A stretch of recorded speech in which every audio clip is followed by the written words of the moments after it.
प्रिय विद्यार्थियों, नमस्कार।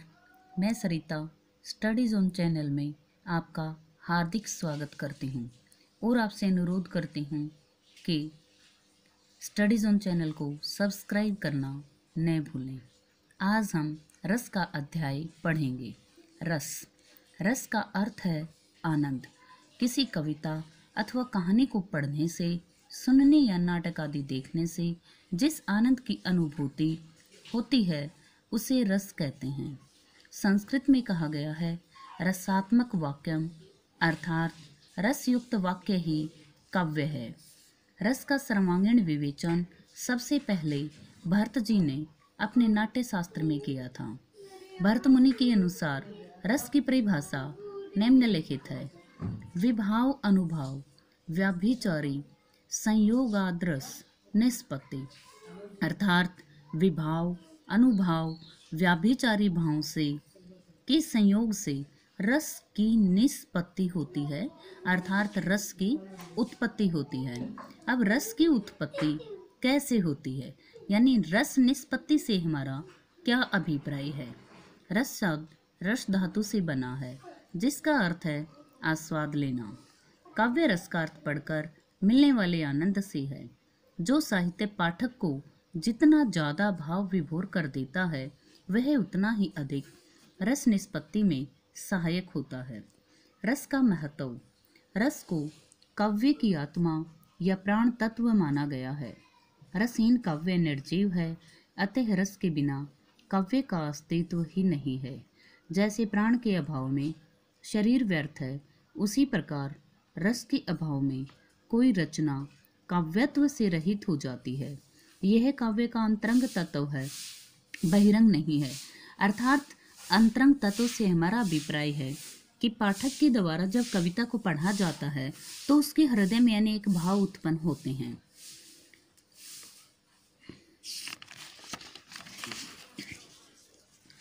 रस के अवयव यानी रस के अंग। रस के 4 अवयव या अंग हैं। नंबर 1 स्थायी भाव, नंबर 2 विभाव, नंबर 3 अनुभाव, नंबर 4 संचारी भाव। नंबर 1 स्थायी भाव। जो भाव हृदय में सदैव स्थायी रूप से विद्यमान रहते हैं और लंबे समय तक रहने वाले होते हैं, प्रबल होते हैं, वे स्थायी भाव कहलाते हैं। इनकी संख्या 9 मानी गई है: रति प्रेम, उत्साह जोश, क्रोध गुस्सा, जुगुप्सा घृणा, विस्मय हैरानी, निर्वेद वेद रहित यानी शांत, हास्य हास, भय डर, शोक दुख आदि। सभी स्थायी भावों के तथा इनसे संबंधित रसों एवं संचारी भावों का विवरण निम्नलिखित है। नंबर 1 पे रति। रति श्रृंगार रस का स्थायी भाव है। इसके संचारी भाव स्मृति, हर्ष, मोह, चिंता, आवेग, मद और उन्माद हैं। हास्य रस का स्थायी भाव है, अर्थात पाठक के कविता के पढ़ने से जब कविता में हर्ष, चपलता और उत्सुकता का संचार होता है तो वहाँ हास्य रस होता है। उत्साह वीर रस का स्थायी भाव है। इसके संचारी भाव आवेग, गर्व, हर्ष आदि हैं। क्रोध रौद्र रस का स्थायी भाव है। उग्रता, शंका, स्मृति, गर्व, चपलता, आवेग, कैमर्ष आदि इसके संचारी भाव होते हैं। शोक करुण रस का स्थायी भाव होता है। ग्लानि, उन्माद, दीनता, चिंता, स्मृति, मोह, विषाद आदि इससे के संचारी भाव होते हैं। भय भयानक रस का स्थायी भाव होता है। शंका, ग्लानि, दैन्य, चिंता आदि इसके संचारी भाव हैं। जुगुप्सा घृणा ये विभत्स रस का स्थायी भाव होता है। मोह, आवेग, निर्वेद और जड़ता इसके संचारी भाव होते हैं। विस्मय अद्भुत रस का संचारी भाव होता है। हर्ष, वितर्क, चपलता और आवेग, भ्रांति इसके संचारी भाव होते हैं। निर्वेद शांत रस का स्थायी भाव होता है। हर्ष, दैन्य, ग्लानि, धरती आदि इसके संचारी भाव हैं। इनके अतिरिक्त 2 रस का काव्य में प्रयोग और होता है: वात्सल्य रस और भक्ति रस। वात्सल्य रस का स्थायी भाव संतान विषयक होता है और संतान के प्रति मोह इसके संचारी भाव होते हैं। भक्ति रस का स्थायी भाव भगवद विषयक रति होता है, दैन्य निर्वेद आदि इसके संचारी भाव होते हैं। प्रिय विद्यार्थियों, 10th क्लास के पाठ्यक्रम में CBSE के अकॉर्डिंग 4 नंबर का रस का अध्याय आता है, जिसमें 1 नंबर में स्थायी भाव पूछा जाता है कि श्रृंगार रस का स्थायी भाव क्या है, हास्य का क्या है, किसी भी एक रस का स्थायी भाव पूछ लिया जाता है। अब हम आगे नंबर 2 पे विभाव करेंगे। रस का दूसरा भाग है विभाव, यानी दूसरा अंग विभाव है। विभाव से अभिप्राय उन वस्तुओं और विषयों के वर्णन से है जिनके प्रति किसी प्रकार का भाव या संवेदना होती है। कहने का अभिप्राय है कि जिन कारणों से भाव की उत्पत्ति होती है उन्हें विभाव कहते हैं। किसी भी कहानी को, उपन्यास को, नाटक को, पात्र को, घटनाओं व स्थितियों को देखकर हमें जिस कारण का पता चलता है कि किस कारण के अनुसार भाव की उत्पत्ति हुई, उसको हम विभाव कहते हैं। विभाव भी 2 प्रकार के होते हैं, आलंबन विभाव, उद्दीपन विभाव। आलंबन विभाव, आलंबन का अर्थ होता है सहारा, अर्थात जिन वस्तुओं या विषयों का सहारा लेकर जो भाव उत्पन्न होते हैं उन्हें आलंबन कहते हैं। जैसे नायिका के प्रेम को देखकर नायक के हृदय में भाव जागृत होता है, तो यहाँ पर नायिका जो है ये आलंबन है, क्योंकि भाव के उत्पन्न होने का कारण है। आलंबन भी 2 प्रकार के होते हैं, आश्रय और विषय।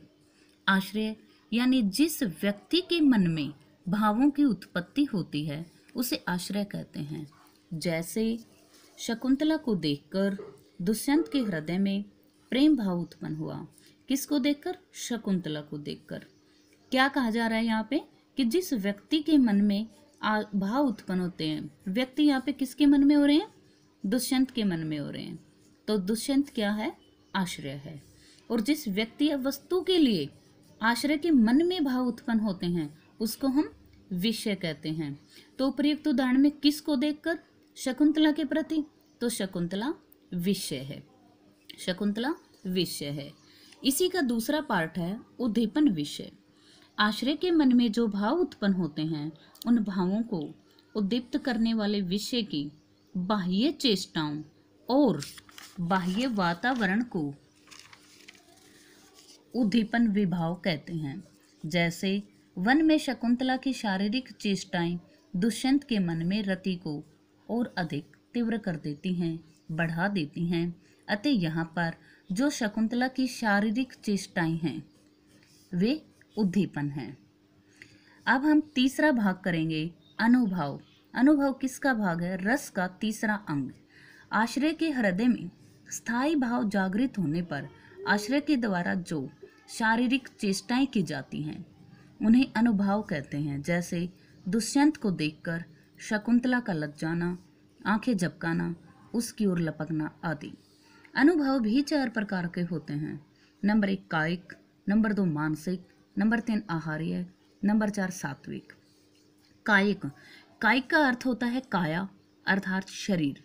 ये शरीर के अंगों के द्वारा की जाने वाली ऐसी चेष्टाएं होती हैं जिन पर मनुष्य का नियंत्रण रहता है। अर्थात हम ये भी कह सकते हैं कि ये इच्छाएं, ये चेष्टाएं मनुष्य की इच्छा पर निर्भर रहती हैं। जैसे किसी भी विद्यार्थी के द्वारा शरारत करने पर मारने के लिए हाथ उठाना। नंबर 2 मानसिक, ये मन की वृत्ति से उत्पन्न होते हैं। जैसे हृदय में प्रेम की भावना है तो आनंद उत्पन्न होगा और हृदय में क्रोध की भावना है तो शोक उत्पन्न होगा। नंबर 3 आहार्य। आहार्य का अर्थ होता है कृत्रिम वेश रचना।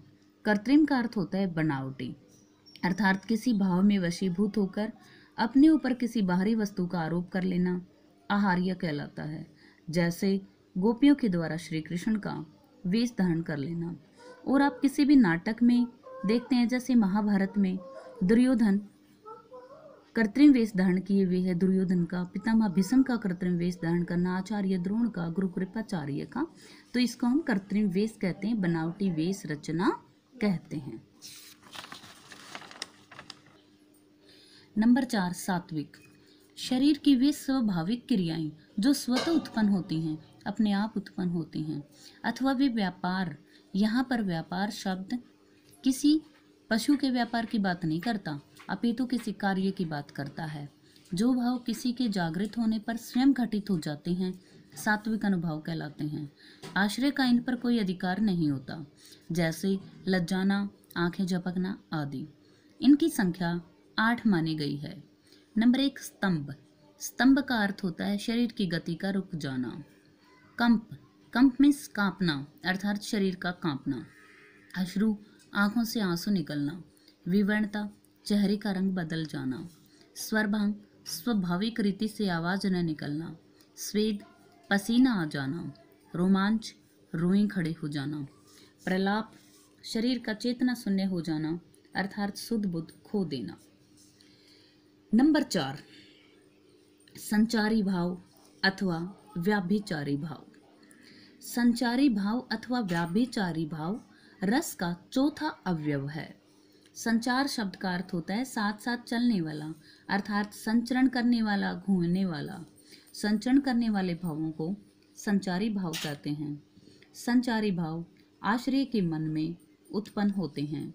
ये क्षणिक होते हैं, अर्थात थोड़े से समय के लिए होते हैं, ये स्थायी नहीं होते हैं।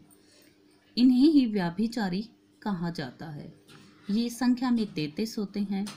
हर्ष, विषाद, त्रास, लज्जा, ग्लानि, चिंता, शंका, असूया, अमर्ष, मोह, गर्व, उत्सुकता, उग्रता, चपलता, दीनता, जड़ता, आवेग, निर्वेद, धरती, मति, विबोध, वितर्क, शर्म, आलस्य, निद्रा, स्वपन, स्मृति, मद, उन्माद, अभिता, स्मार, व्याधि और मरण, ये आश्रय के चित्त में उत्पन्न होने वाले अस्थिर मनोविकार होते हैं। जैसे विद्यार्थी के द्वारा शरारत करने पर गुस्सा आना और माफ़ी मांगने पर गुस्सा शांत हो जाना, तो ये क्षणिक भाव होते हैं जो कुछ समय के लिए आश्रय के मन में उत्पन्न होते हैं। धन्यवाद।